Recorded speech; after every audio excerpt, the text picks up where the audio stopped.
அனைவருக்கும் வணக்கம். நம்ம டெய்லியும் காம்படிட்டிவ் எக்ஸாம் பாயிண்ட் ஆஃப் வியூல ஹிந்தி நியூஸ் பேப்பர் பார்க்குறோம். இன்னைக்கு என்ன இம்பார்ட்டன்ட் ஆர்டிகல்ஸ் இருக்கு அப்படிங்கிறத பார்ப்போம். சரியா? ஸோ ஃபர்ஸ்ட் பார்த்தோம்னா நமக்கு தமிழ்நாடு பேஜில் நம்ம மெட்ராஸ் ஐஐடியும் நாசாவும் சேர்ந்து ஒரு ரிசர்ச் பண்ணிட்டு இருக்காங்க. எதை பற்றின ரிசர்ச் அப்படின்னா மல்டி ட்ரக் ரெசிஸ்டன்ட் பேத்தஜன்ஸ் அப்படின்னு சொல்லி கொடுத்துருக்காங்க. ஓகேவா? ஸோ இன்டர்நேஷனல் ஸ்பேஸ் ஸ்டேஷன், சர்வதேச விண்வெளி நிலையம் இருக்கு இல்லையா? ஸோ அங்கே ஒரு சில பேத்தோஜன்ஸை பார்த்தோம்னா மல்டி ட்ரக் ரெசிஸ்டண்ட்டாக இருக்குது அப்படிங்கிற சொல்கிறாங்க. ஸோ அது ரிலேட்டடாக தான் ஒரு ரிசர்ச் பண்ணியிருக்காங்க. ஓகேவா? ஸோ மல்டி ட்ரக் ரெசிஸ்டன்ட் அப்படின்னா என்னன்றதை ஃபஸ்ட்டு தெரிஞ்சுப்போம். ஓகேவா? நமக்கு ஒரு உடல் உபாதை இருக்குது, நம்ம அன்வெல்லா இருக்கப்போ ஒரு சில ஆன்டிபயோட்டிக்ஸை நம்ம எடுத்துப்போம். ஓகேவா? ஸோ அந்த ஆன்டிபயோட்டிக்ஸ் எடுத்துக்கிட்டா நமக்கு அந்த காய்ச்சலோ தலைவலியோ இருந்துச்சுன்னா அது அப்படியே போயிடும். ஓகேவா? ஆன்டிபயோட்டிக்ஸ் அப்படிங்கிறத நிறைய எடுத்துக்கிறப்ப என்ன ஆகுதுன்னா அந்த டிசீஸ் காசிங் ஆர்கானிசம் இருக்கு இல்லையா, அந்த ஆர்கானிசம் அந்த ஆன்டிபயோட்டிக்ஸ்க்கு எதிராக ஒரு ரெசிஸ்டண்ட்டை டெவலப் பண்ணுது. அதுதான் நம்ம என்னன்னு சொல்றோம், ஆன்டி மைக்ரோபியல் டிசீஸ்ன்னு சொல்றோம். இதே மாதிரி பார்த்தோம்னா நிறைய ட்ரக்ஸ் இருந்தாலும் அதற்கு எல்லா ட்ரக்ஸுக்கும் எதிராக ஒரு ரெசிஸ்டண்ட்டை கிரியேட் பண்றதா மல்டி ட்ரக் ரெசிஸ்டன்ட் அப்படின்னு சொல்றோம். அதாவது மல்டி ட்ரக் அப்படின்னா நிறைய ஆன்டிபயோட்டிக்ஸ் அப்படின்னு சொல்றோம். இந்த மல்டி ட்ரக் எவ்வளவு ட்ரக்ஸ் கொடுத்தாலுமே அந்த பேத்தோஜன்ஸ் என்ன பண்ணுது, அதை ரெசிஸ்ட் பண்ணுது அப்படின்னு சொல்றாங்க. ஓகேவா? அதான் மல்டி ட்ரக் ரெசிஸ்டன்ட் பேத்தோஜன்ஸ் அப்படின்னு சொல்றாங்க. ஓகேவா? நிறைய ட்ரக்ஸ் கொடுத்தாலுமே அந்த பேத்தோஜன்ஸ் அந்த ட்ரக்குக்கு ரெசிஸ்ட் பண்ணிட்டே இருக்கு. ஸோ இந்த மாதிரியான ஒரு பிரச்சனை அப்படிங்கிறது நமக்கு இன்டர்நேஷனல் ஸ்பேஸ் ஸ்டேஷன்ல இருக்கு. ஏன் அப்படின்னு பார்த்தோம்னா இந்த மல்டி ட்ரக் ரெசிஸ்டன்ட் அப்படிங்கிறது பூமியிலும் சரி சர்வதேச விண்வெளி நிலையத்திலும் சரி ஒரு க்ளோஸ்ட் சர்ஃபேஸா இருந்துச்சுன்னா அந்த இடத்துல மல்டி ட்ரக் ரெசிஸ்டன்ஸ் அப்படிங்கிறது இருக்கும். ஓகேவா? ஸோ இங்க என்ன ஒரு ஆர்கானிசம் பத்தி ஸ்டடி பண்றாங்க அப்படின்னு பார்த்தோம்னா நமக்கு என்டிரோபாக்டர் பகாண்டென்சிஸ் அப்படின்னு சொல்லக்கூடிய இந்த ஒரு மைக்ரோபை தான் ஸ்டடி பண்றாங்க. ஓகேவா? ஸோ இது வந்து ஒரு நாசோ கெமிக்கல் பேத்தஜன், நம்ம நோஸ் ரிலேட்டடா வரக்கூடிய ஒரு பேத்தஜன் தான். ஓகேவா? ஸோ நாசோ காமிக்கல் அப்படின்னா நமக்கு நோஸ் ரிலேட்டடா வரும்ன்றதை மட்டும் ஞாபகம் வச்சுக்கோங்க. ஸோ இந்த பேத்தோஜனை தான் ஸ்டடி பண்றாங்க. ஓகேவா? இந்த பேத்தோஜன் அப்படிங்கிறது மல்டி ட்ரக் ரெசிஸ்டண்டா இருக்கு. என்ன மாதிரியான ட்ரக் கொடுத்தாலும் அது ரெசிஸ்ட் பண்ணிட்டே இருக்கு. அப்போ இதை பத்தின ஸ்டடி பண்றோம். ஓகேவா?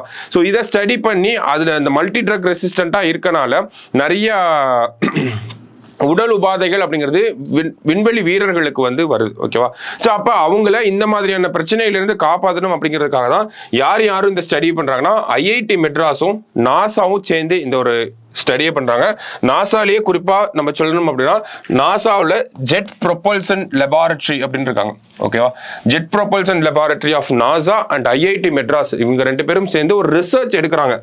என்னனால இந்த என்டிரோபாக்டர் பகாண்டென்சிஸ் அப்படிங்கிறது மல்டி ட்ரக் ரெசிஸ்டண்டா இருக்கு, அதுல இருந்து எப்படி நம்ம விண்வெளி வீரர்களை காப்பாற்ற போறோம் அப்படிங்கிறத ரிசர்ச் பண்றாங்க. இந்த ஒரு ரிசர்ச் வந்து எங்கெல்லாம் யூஸ் ஆகும் அப்படிங்கிறத அடுத்து கொடுத்துருக்காங்க. எங்கெல்லாம் யூஸ் ஆகும் அப்படின்னு பார்த்தா நம்ம சொன்னோம் க்ளோஸ் சர்ஃபேஸா இருந்தா இந்த மல்டி ட்ரக் ரெசிஸ்டன்ட் பாக்டீரியானால நமக்கு ஒரு பிரச்சனை இருக்கு அப்படிங்கிறது. சோ அது எங்கெல்லாம் நமக்கு யூஸ் ஆக போகுது அப்படின்னு பார்த்தோம்னா ஐசியூ, இன்டென்சிவ் கேர் யூனிட்ஸ், அடுத்தது ஆபரேஷன் தியேட்டர்ல, இந்த மாதிரியான இடங்கள்லயும் பார்த்தோம்னா நமக்கு இந்த மல்டி ட்ரக் ரெசிஸ்டன்ட் அப்படிங்கிறது இருக்கு. அதனால பேஷண்ட்ஸ்க்கு பாதிப்புகள் ஏற்படுது. இதே மாதிரியான ஒரு மல்டி ட்ரக் ரெசிஸ்டன்ட் தான் நமக்கு விண்வெளி நிலையத்திலும் ஐஎஸ்எஸ் இன்டர்நேஷனல் ஸ்பேஸ் ஸ்டேஷன்லயே இருக்கு. அதனால விண்வெளி வீரர்களுக்கும் வந்து பாதிப்பு ஏற்படுது. அப்ப இந்த ஒரு பாதிப்புல இருந்து இவங்களை காப்பாற்றணும் அப்படிங்கிறதுக்காக தான் இந்த ஒரு ரிசர்ச் பண்றாங்க. ஓகேவா? ரொம்ப சயின்டிபிக்கலா இருக்கக்கூடிய ஒரு விஷயம், சயின்ஸ் அண்ட் டெக்னாலஜி பேஸ் பண்ணி வரும். மல்டி ட்ரக் ரெசிஸ்டன்ட்னா என்ன அப்படிங்கிற டெஃபினிஷனை பார்த்துக்கோங்க. அடுத்தது ஐஐடிஎம் அண்ட் நாசா இவங்கெல்லாம் சேர்ந்து இந்த ஒரு ரிசர்ச் பண்ணிட்டு இருக்காங்க அப்படிங்கிறத தெரிஞ்சுக்கோங்க. சரியா?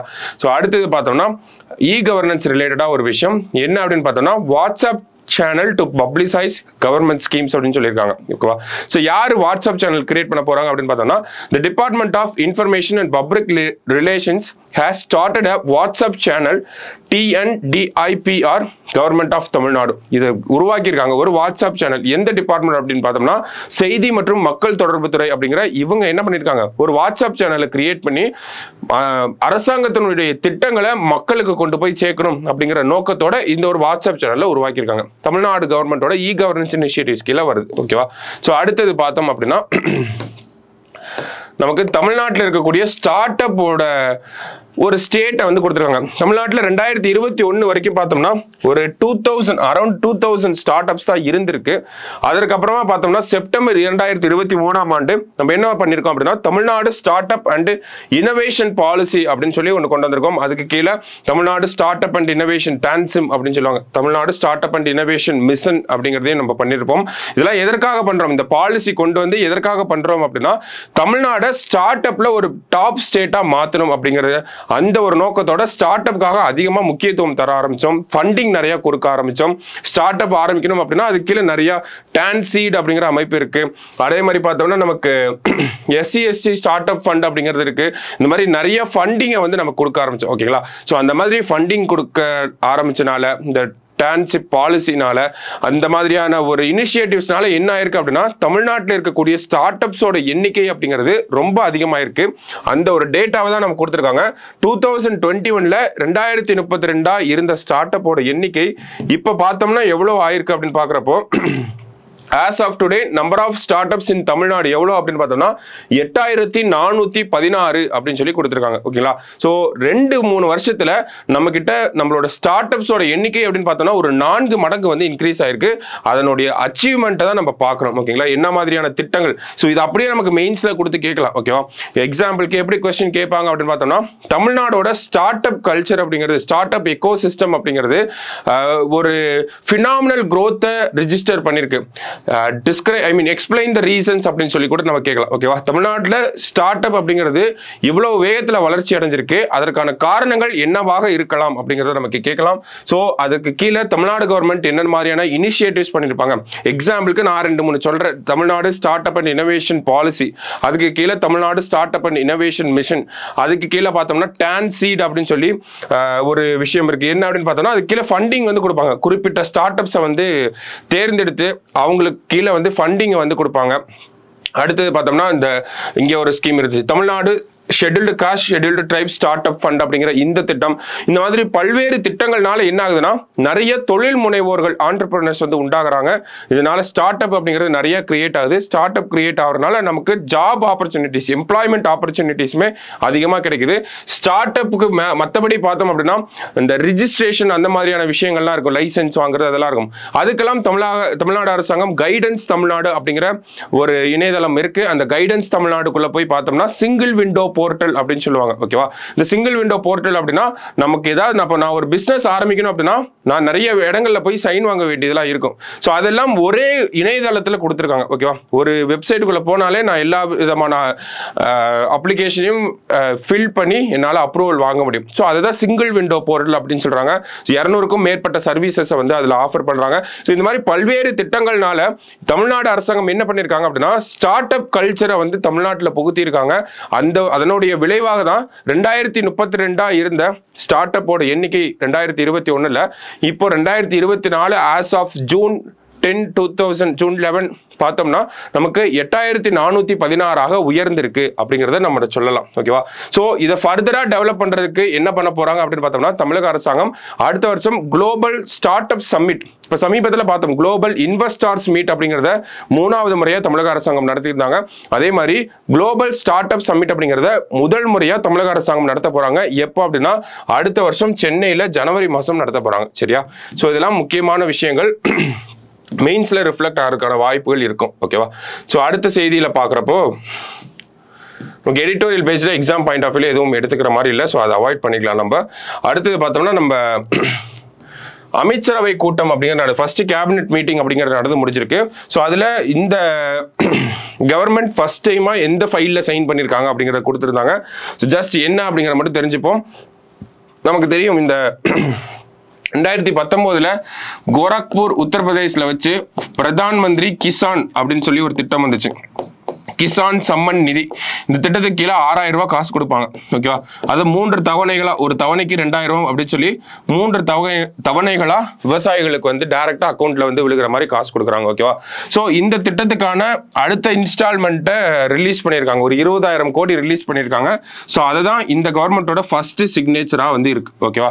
ஸோ ஃபர்ஸ்ட் சிக்னேச்சர் எதுக்கு அப்படின்னு பார்த்தோம்னா பிரதான் மந்திரி கிசான் சம்மன் நிதி அந்த திட்டத்துக்கு அமௌண்ட்டை வந்து அந்த விவசாயிகளுக்கு கொடுக்க வேண்டிய அமௌண்ட்டை ரிலீஸ் பண்ணியிருக்காங்க. அதுதான் வந்து ஃபர்ஸ்ட் சிக்னேச்சராக இருந்துச்சு. அதுக்கப்புறமா சிக்னிஃபிகண்டாக இந்த கேபினெட் மீட்டிங்கில் ஃபர்ஸ்ட் கேபினெட் மீட்டிங்கில் வேற என்ன பண்ணியிருப்பாங்க அப்படின்னு பார்த்தோம்னா, பிரதான் மந்திரி ஆவாஸ் யோஜனா அப்படின்னு சொல்லி ஒரு திட்டம் இருக்கு. வீடு கட்டி கொடுக்குறாங்க.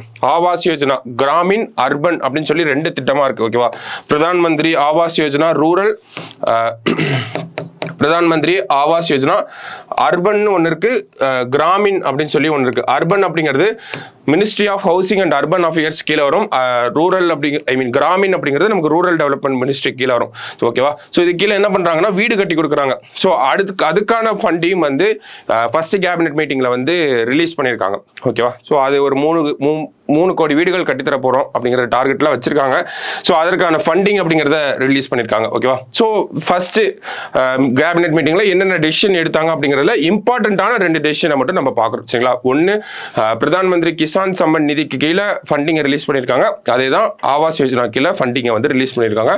ஆவாஸ் யோஜனா பொறுத்த வரைக்கும் பார்த்தோம்னா 2015 வந்த திட்டமாக இருக்கும். சரியா, ஸோ அடுத்தது ஸோ இங்கே பாருங்க, பிரேம் சிங் தமாங் அப்படிங்கிறவர் வந்து அவரை பற்றின ஒரு செய்தி கொடுத்துருக்காங்க. என்ன அப்படின்னு பார்த்தோம்னா, Prem Singh Tamang sworn as chief minister of Sikkim அப்படின்னு கொடுத்துருக்காங்க. ஸோ நமக்கு தெரியும், மக்களவை தேர்தலோட சேர்த்து ஒரு 4 மாநிலங்களுக்கு பார்த்தோம்னா சட்டமன்ற தேர்தலும் நடந்துச்சு. அது எங்கெங்க அப்படின்னு பார்த்தோம்னா, ஒன்று அருணாச்சல் பிரதேஷ், அடுத்தது ஆந்திர பிரதேஷ், இன்னொன்று ஒடிசா, இன்னொன்று வந்து சிக்கிம். ஓகேவா, ஸோ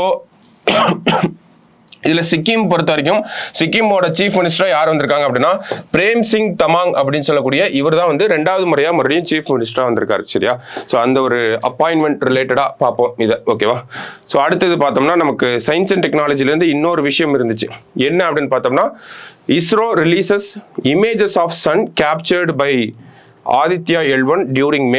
அதாவது மே மாதம் தொடக்கத்தில் வந்து நமக்கு வந்து ஒரு சோலார் ஸ்டார்ம் இருந்துச்சு. ஓகேவா, அதுதான் என்னன்னு சொல்றாங்கன்னா கொரோனல் மாஸ் எஜெக்ஷன் அப்படின்னு சொல்லுவாங்க. CME அப்படின்னு சொல்லுவாங்க, கொரோனல் மாஸ் எஜெக்ஷன்ஸ்.